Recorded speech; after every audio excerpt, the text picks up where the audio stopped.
Hello, OOPS concepts in Python.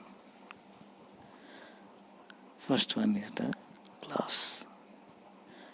Class is defined as a collection of objects and it is a logical entity and it has some attributes and methods.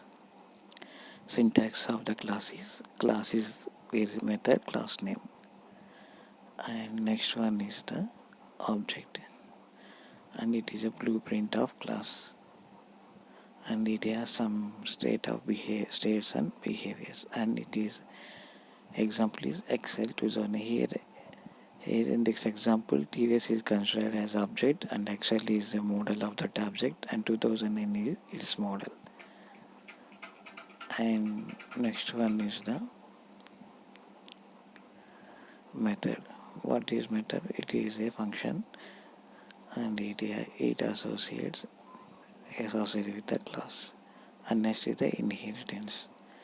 And next it has some child objects which acquires the properties and methods from parent object.